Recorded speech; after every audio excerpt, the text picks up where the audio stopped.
Yeah, I'm going to go ahead and I'm recording it now, so I'm going to make you the host, and you can start with your whatever you need to do. So I should be able to share my screen now, right? Yep, Yes, I can. Yes, ma'am. All right. Thank you, Chris. Yep, no problem. Hey, guys. Thank you for joining my class today. I'm going to try to share my screen now. All right, let's see.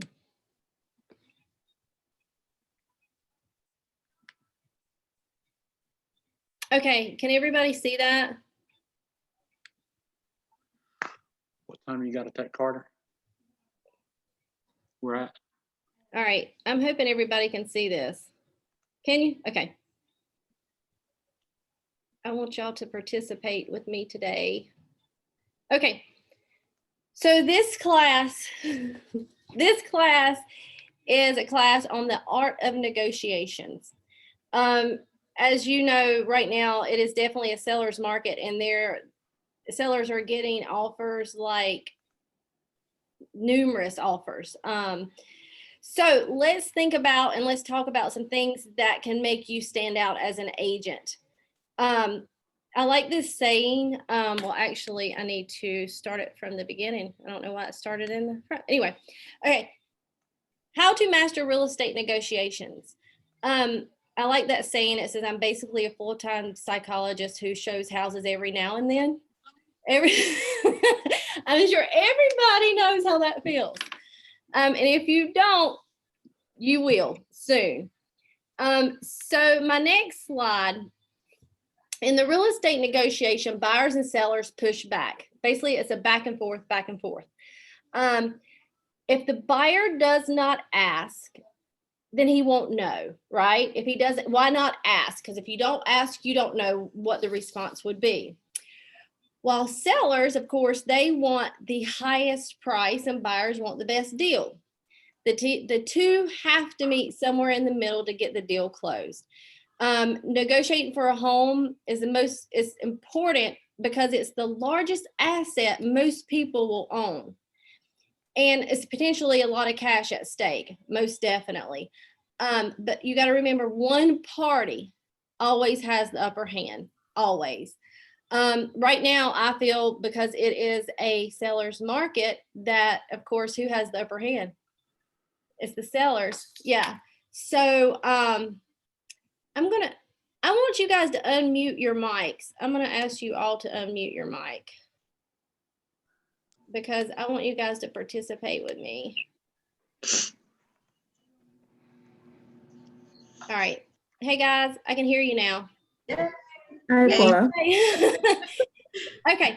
So who right now has a buyer that has an offer just floating out there, basically waiting on a response? Does anybody have one right now, or had one this week or last week?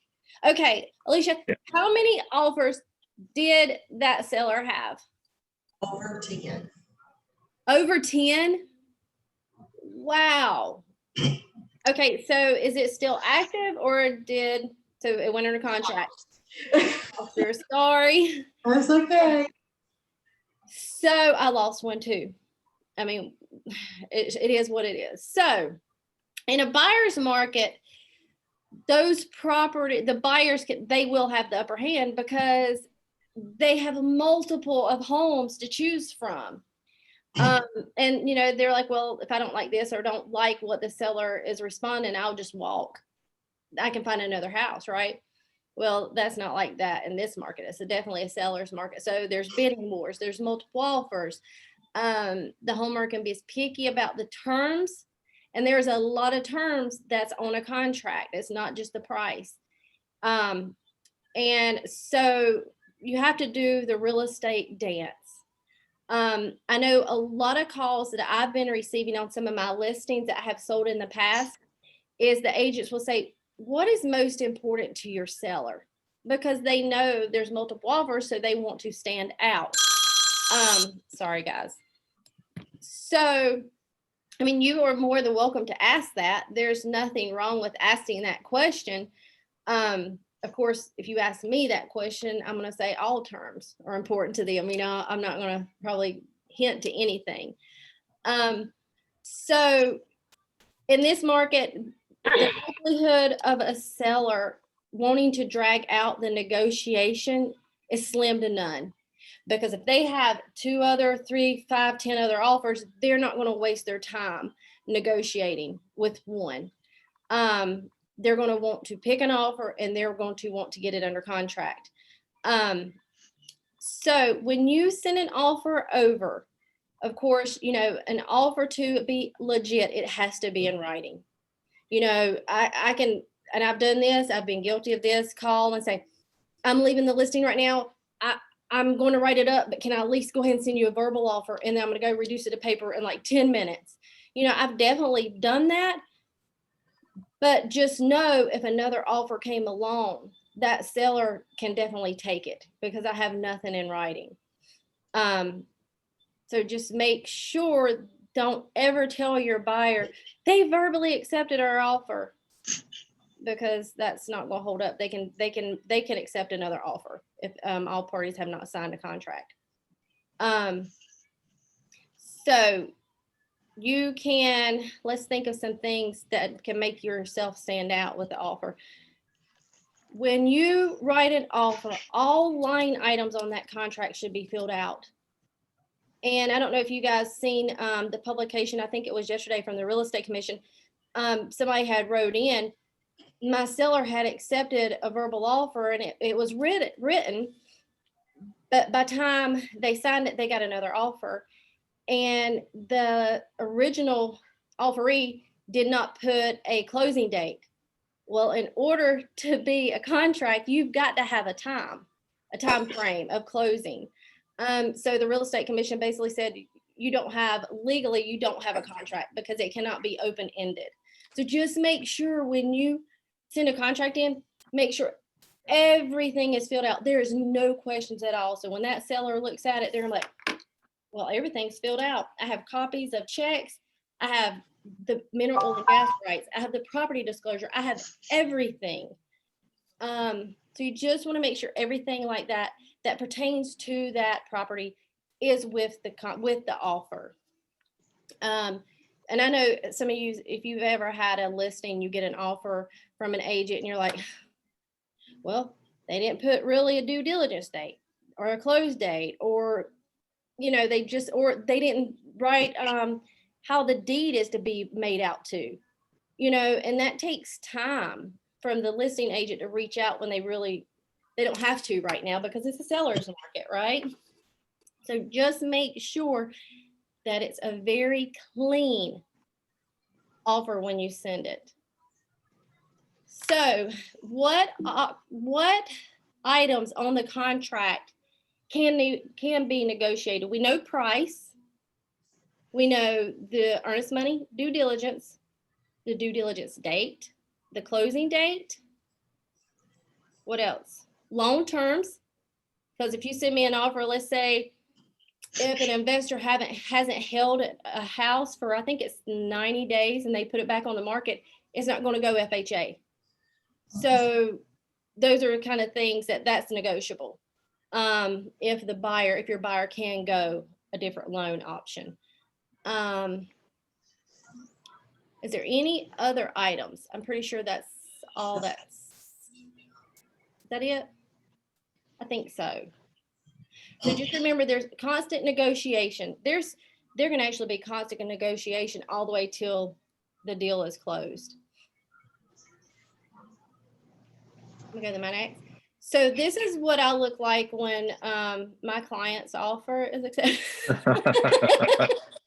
I know we all have something, right? Okay, so the buyers and sellers try to negotiate the best price possible for them, but that means different things. The sellers want the highest price and the buyer wants the least amount to pay, right? Usually it ends up somewhere in the middle unless it is a seller's market. Buyers don't want to overpay or price themselves out of a resale in the future, while sellers just want to make the deal make sense for their financial plan. Now, I'm sure you guys have ran into this probably within the past 3 months. You go show a house to a buyer and you're a good agent, so you run comps, and you're like, I cannot justify this. But I'm gonna tell you what I do tell my buyers. I'm like, this is only worth what you're willing to pay for it. Now, this is what I'm showing you on paper, but I don't want to be the reason why you lose out this house. You offer what you feel comfortable offering, but just know that I have provided you the comps. Sometimes we don't have time to run comps. Sometimes like right now, there's 10 houses in China Grove for sale. So if you've got a buyer in China Grove, as soon as it hits, you've got to go. You don't have time sometimes to run the comps, but you just explain it to your clients so they know. You don't ever want to be the reason why they say, well, I didn't get that house because they wouldn't allow me to offer what I wanted to offer. So buyers have prepaid closing costs for their mortgages, which you guys should know. What I normally do when I'm writing up an offer, because this is part of the offer, I will text the lender. Like I had a buyer Saturday that I showed, and they wanted to make an offer. They're like, let's make an offer right now. So what I did is I text their mortgage lender and I said, hey, what closing date should I put on here? What closing date, especially if they're VA or FHA, I'll put that and say, hey guys, or let's say it's somebody, okay, let's say it's Terry with Fairway. I'll text him, Terry, I'm going to submit an offer. What closing date could we close this? Also, how much closing costs should I ask the sellers to pay on behalf of my clients? I do get that from him a lot of times also. Just because, I don't know mortgages. I'm not a licensed mortgage broker. So I don't want, we can't practice what we don't know, right? So what if, you might have worked with somebody where they might have needed only $3,000 towards closing, but another buyer might need $7,000.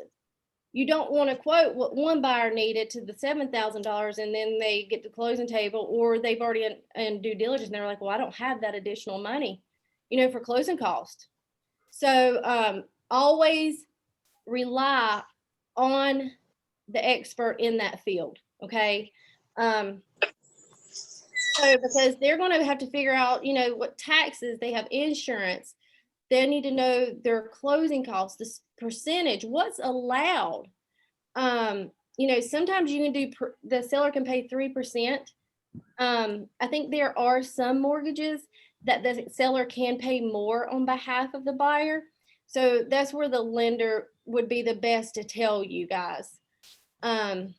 So also, if the seller is to make any concession for the buyer, basically, is he going to pay some closing costs for your buyer?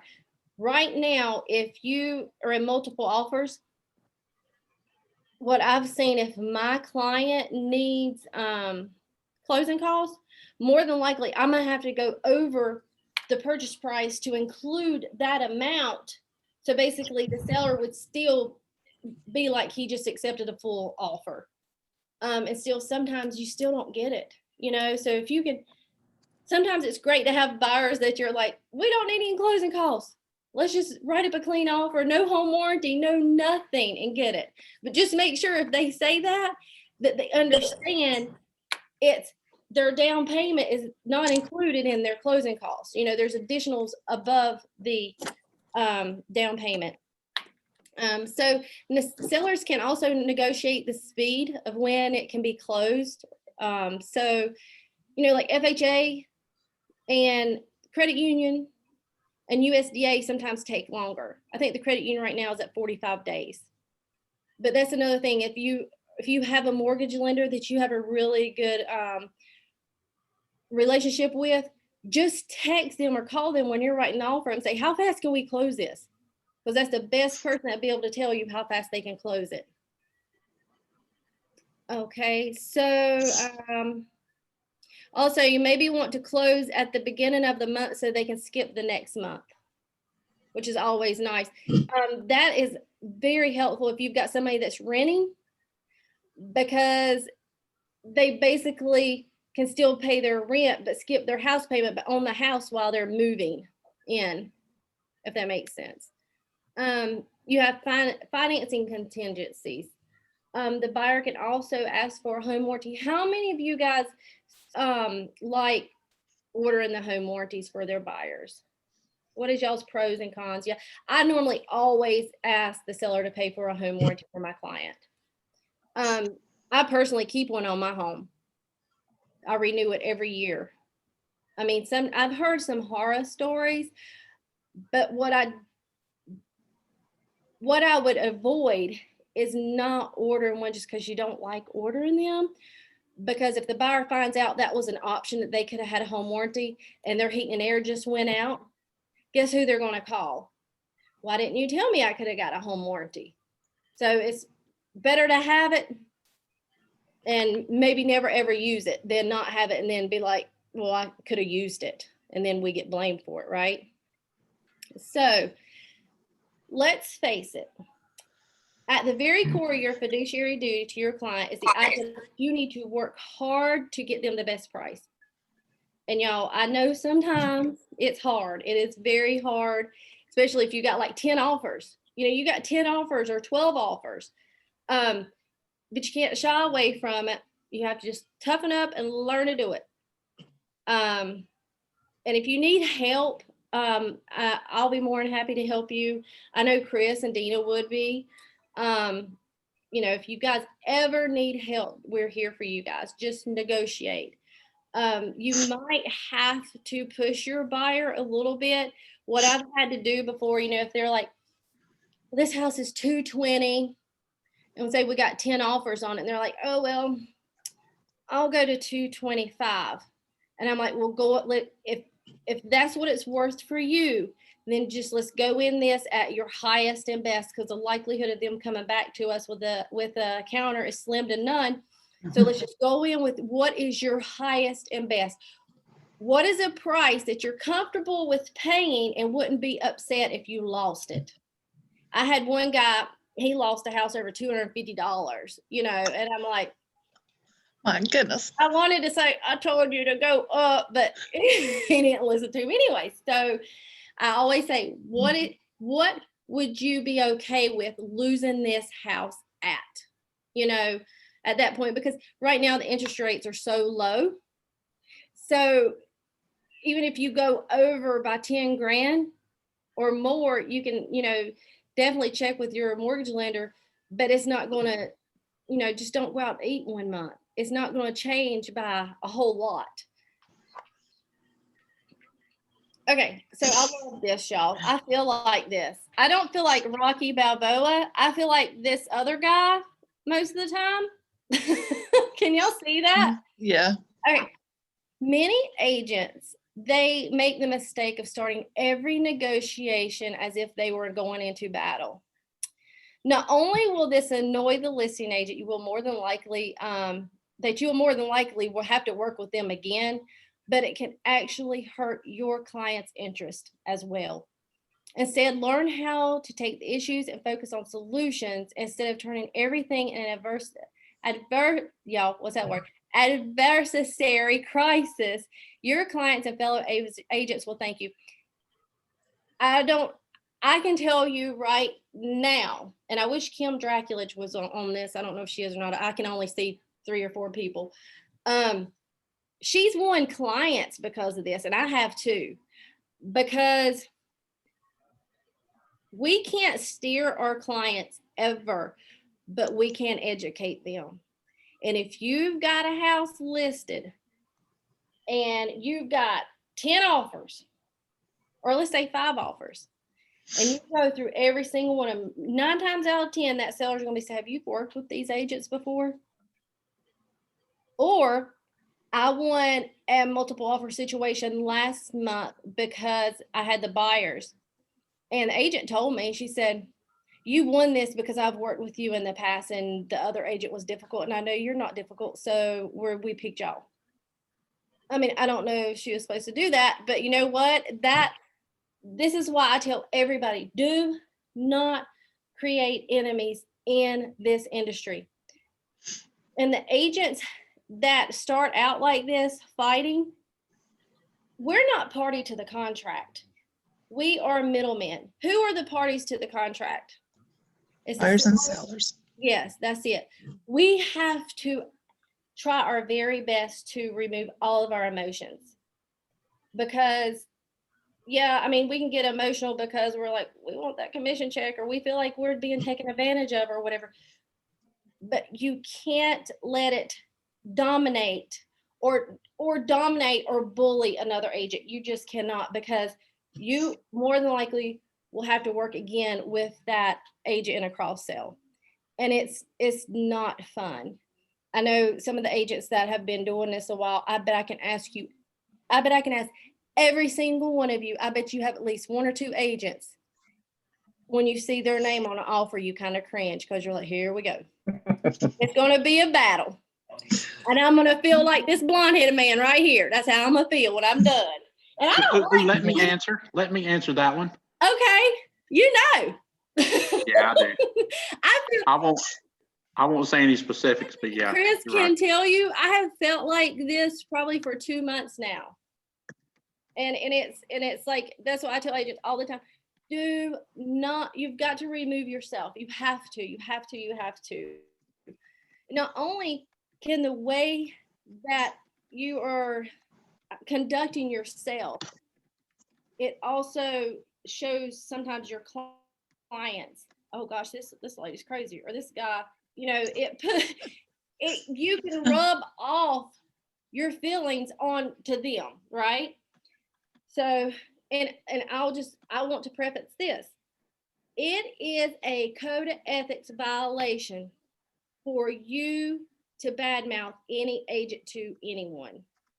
So that's where we got to be careful here. I know, like, I've had difficult transactions before, and it's because usually the other agent is difficult, and I just want to go to my seller and be like, oh my God, but you can't do that.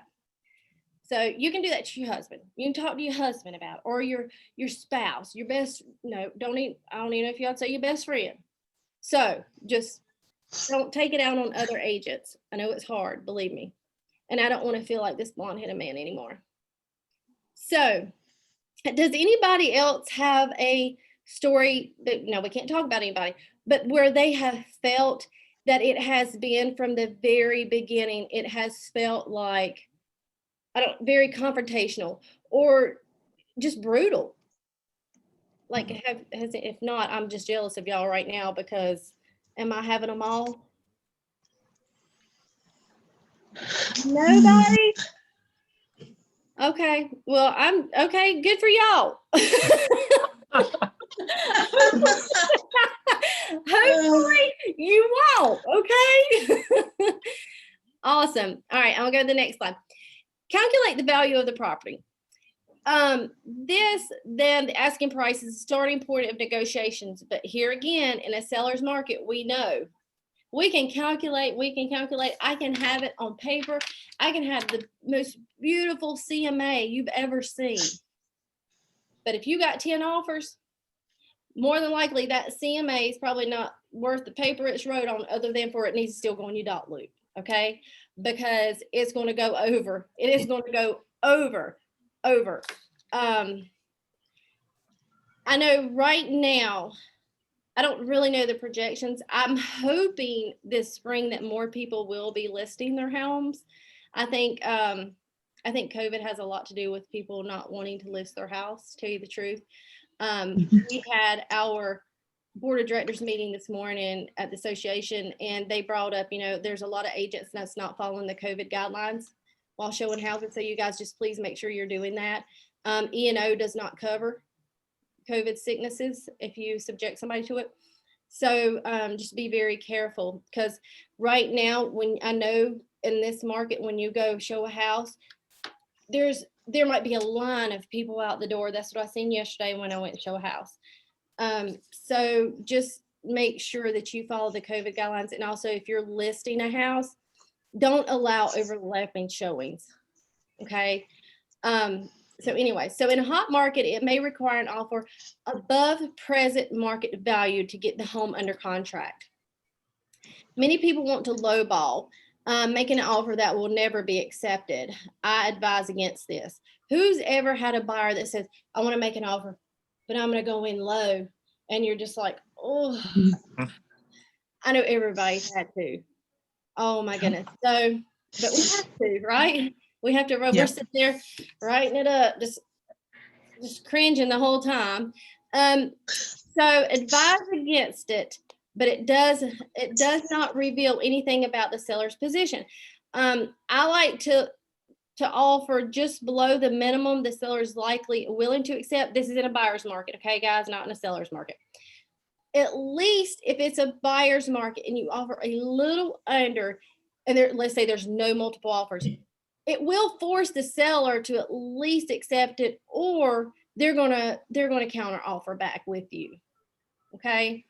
But just still always, do the cleanest offer you can do. Always. Reciprocity, people feel obligated to give if we have been giving something. So authority, we're more likely to comply with a request if it is coming from a perceived authority or expert in the field. What that means is always be the expert in your field. I know, be consistent with yourself, be consistent with your work ethic. If you have a client, like right now, buyers, if they can't get you on the phone, they have another agent they're going to call like that, right? So be consistent, be fair, be nice, be courteous. People tend to gravitate towards people they feel comfortable with, right? I know, Lynette, you get probably a lot of clients from your church or any organization that you're involved in, and it's because they know you as a person. They know you. Right. They know you. They feel comfortable with you. That's why it's so important to market yourself to your sphere of influence. Everybody and everyone likes people who they are similar to. So a lot of times, find an interest in your buyer and, get connected that way. But most time I know my buyers, but if you're buying leads or you have somebody maybe that referred you and you've never met that buyer, find a common interest and try to get that buyer to feel comfortable with you. Because the more comfortable they feel with you, the better. And the more likelihood they're going to take your word when you say, there's 10 offers on the table, we need to go up on the list price. So my next slide, low anchor. This is not going to work in this market. I need to create a class on a seller's market. That's what I need to create also. So low anchor is when you intentionally give a low ball offer or range to the prospect to change their perception of the financial aspects of a deal. Typically, this is when we get the process to go right to their bottom line or, at least close to it. So these are basically like, if you read this, it's like two agents talking. So let's say Lynette has a house for sale. I'm like, hey, Lynette, I see you over here. You got Clay Street listed. I got a buyer. They want to send an offer in. Let's say you even got it listed for $350, Lynette. We're going to do this role play. Okay. You got it for $350. They want to make a $250, and you're going to be like, "You've lost your mind, Paula." Are you crazy? You messing with my commission and yours. I'm like, no, I'm not crazy. I'm serious. I see it's been on the market 25 days, so we want to go 250. And they were like, no way. I'm like, okay, what's the lowest your seller's going to go? So at least as she goes back to the seller, you're hoping that they're going to give them the lowest that they'll take. Right now, this example will not work right now. But if we ever get back to a buyer's market, you can absolutely do this. Now, what you can't do, you got to be careful with this, because I will be that agent that tries to trick information out of you. You gotta be careful if you're the listing agent and you get a call like this and you know Mr. Brown's willing to take 150 and it's listed for 250. You be like, I know he ain't gonna take nothing less than 175. Yeah, you can't do that. But I'm gonna tell you, you can try to obtain that information, and if you obtain it, good for you. And you can go back and tell your client.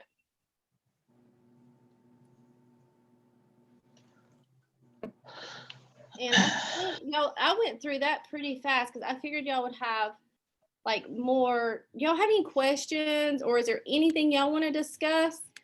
One thing I did want to ask, when you guys are making offers on multiple, on a property with multiple offers, are you guys using the form? Oh, I can't remember the form number that basically says the offer expires at a certain date and time. Yeah, I haven't used that. I'll say I haven't either. Yeah, I haven't. The reason why I haven't, it scares me to put that on there because I'm worried the seller's but I got 9 more offers here.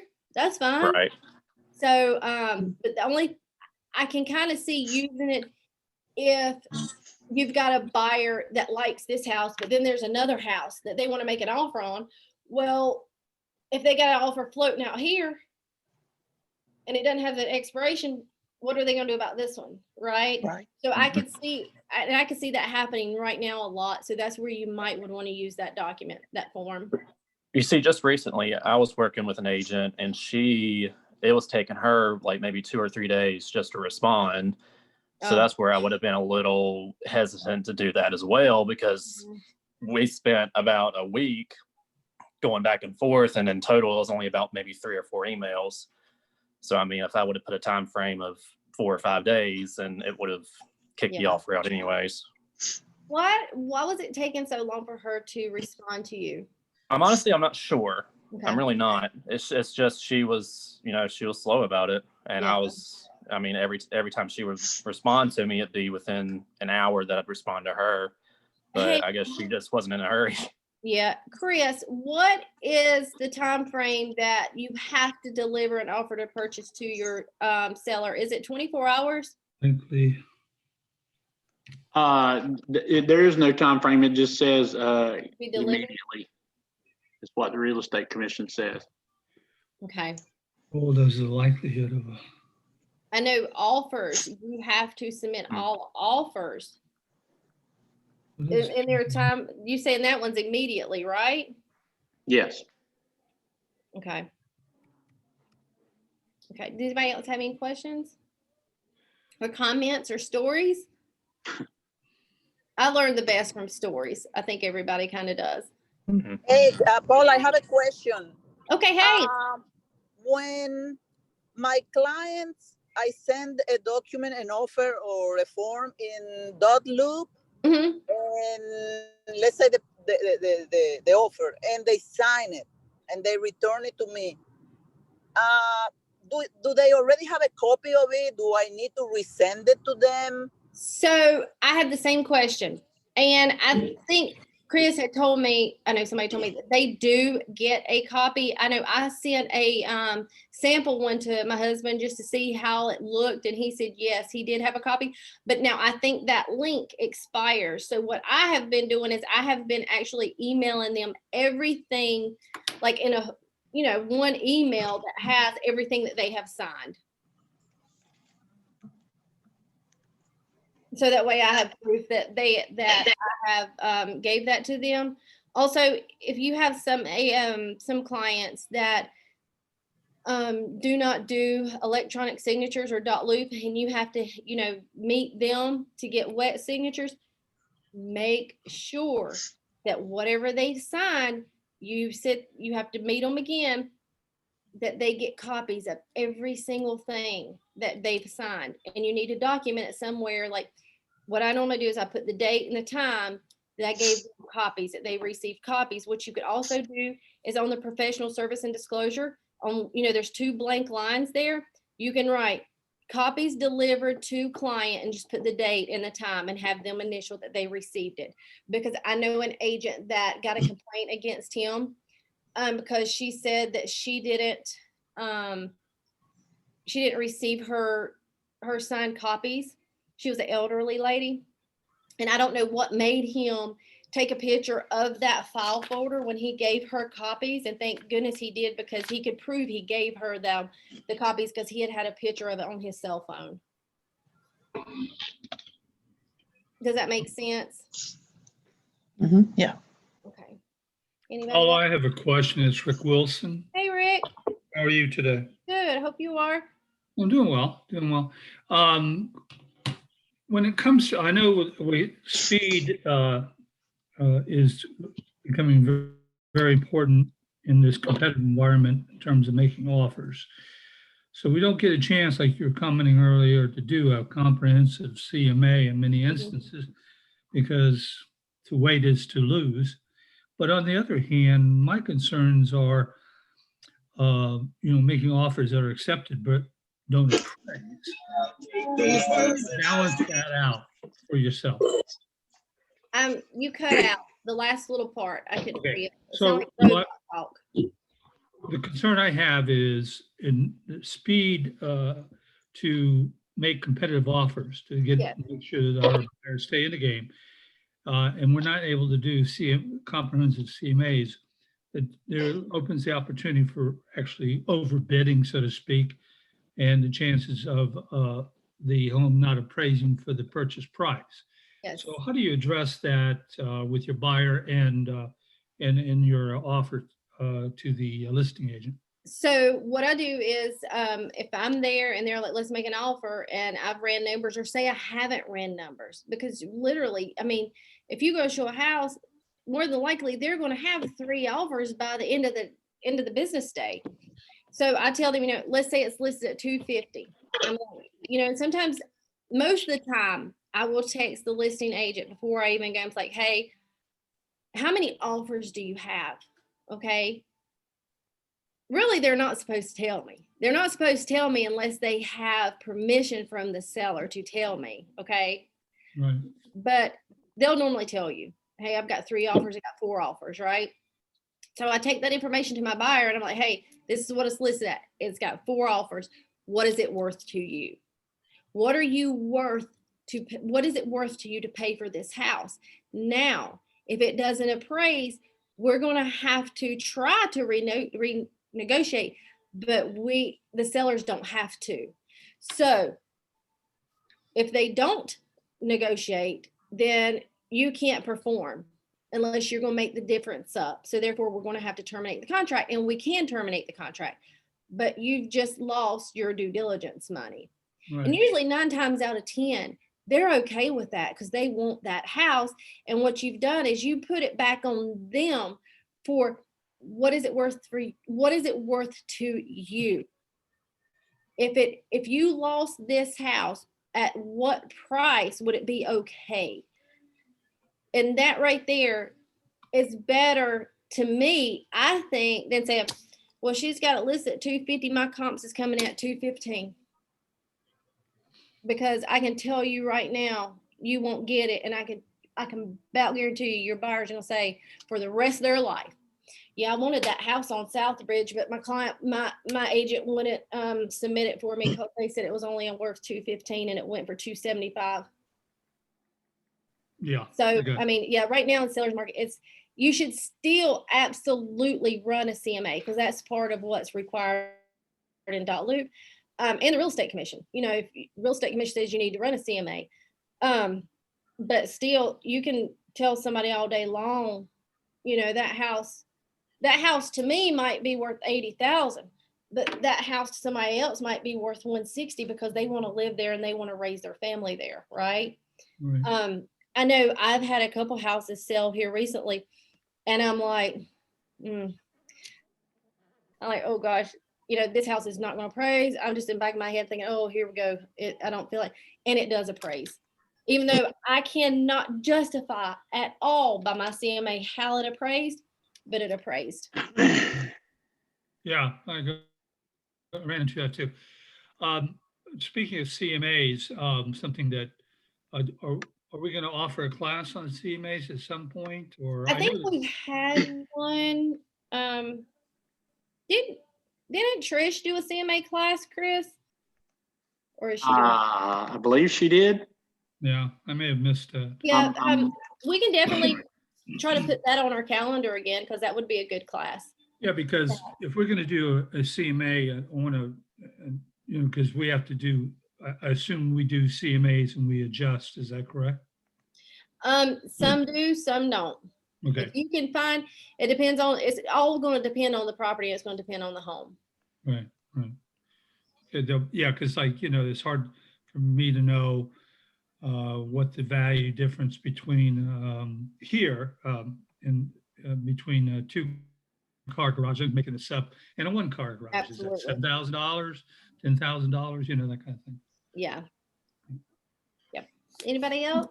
Just to piggyback off of Rick's conversation, I think you've got to, your real estate commission is going to require you to do a CMA. Mhm. If you get called to Raleigh, they're going to ask you for a CMA if you've got a client. Yeah. You got an agency agreement with them. So whether or not you're asking offer or putting in the contract, asking price or what it is, just make sure that you let them know in some form or fashion what your idea of market value is. Because that's what they're hiring you for, and that's your fiduciary duty. Yeah, when you sign up. I'll be honest with you, I use that statistical analysis in the matrix. It's kind of a shorthand CMA.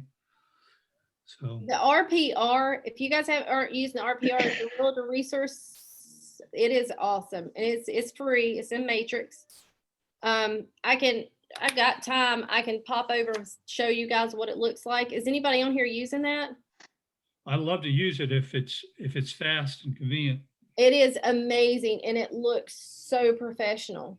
I've heard about it, but I don't know how to use it. I use it and I love it when it has 5 stars. Me too. I do too, because I'm like, whoa, they know.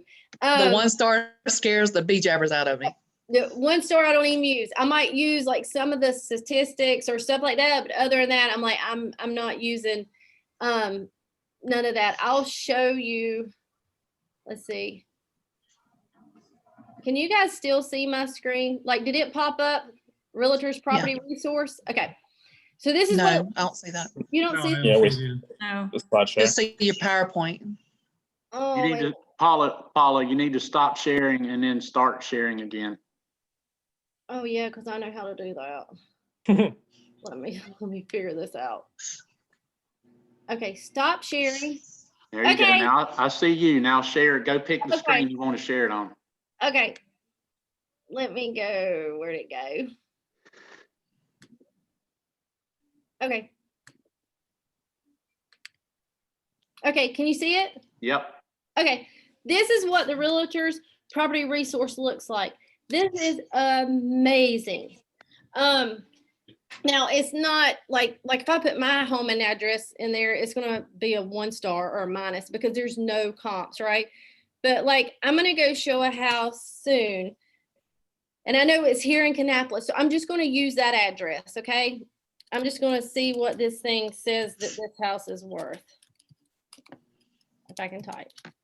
So, and you can start typing address and it will find it for you, right? So let me move you guys over. All right, and just do search. Okay, see this? So this is what Lynette was saying. See how it has 5 stars right here? So they're saying, and then here's the price. This is what they're saying. Well, this is the list price. Then they're going to give it an RVM, and they're saying $221. But I know that it's listed at this, and it's more than likely going to go over that list price. It is. Yeah. But at least now I can keep this as my CMA, right? Sort of like a CMA. I like these. Now, if it gave me a 1 star, of course, I'm going to need to go to MLS, and I'm going to need to build me a CMA. If you click this, see where it says create report? This is great for listings too, because if you do create report and then go to the bottom, see it'll put your picture and everything if you upload your picture. You can personalize it and just see where it says run report. Now it's going to take about 2 minutes to complete. See right here? Once it's finished, I'll go right here and that bell will be gold and my report will be finished. And they're about 40, I think they're about 40 something pages. And this is great for sellers. Like if you go to a listing presentation, and if it has a 1-star, you can still print or you can still give them this report because it has, other information in it. So definitely, if you guys aren't taking advantage of this, and like I said, it's a free service, you need to. So it's just a matter of typing in the address of the property for Yep. the buyer or seller if you're doing a presentation. Yeah. Okay, and then if it's a 5-star, then you have high confidence. You can have high confidence that the Yeah. numbers shown are going to be good numbers for the Mhm. purposes of for lack of a better description, CMA. Yeah, and so you go down here and it gives you the acreage. Right. It gives you a lot of information. Of course, if you use any of this information, it's still your duty to make sure that it's correct. Like this it has gas heat. I'm not just going to take its word, especially if I was listing this house. Oh, yeah. You need to check and make sure for sure it is Yep. gas heat, and even the square footage. I can say that's what I think it is, but you still need to verify it. But it has, I've got my matrix open, so is that at the top of the toolbar or on the right-hand side? I'm Where- not sure. I'll have to look, and I'll call you with that. Okay, just want to find it. It's You on probably have matrix. to go to resources. Okay. All right. Does anybody else have any other questions on negotiating or anything? No? Y'all were quiet today. All right. Well, Chris, do you have anything? No, ma'am. I'm good. Okay. Well, y'all, I guess I'm done. Okay, Paula. Well, thank right. you. You're welcome. Y'all call me if you need me. Rick, I'm going to go on MLS now and I will call you shortly. Okay. Okay, I'll take a look at it for it as well. Okay. Awesome. Y'all call me if you need me. Okay. Thank you, Paula. Bye. Thank you. Bye.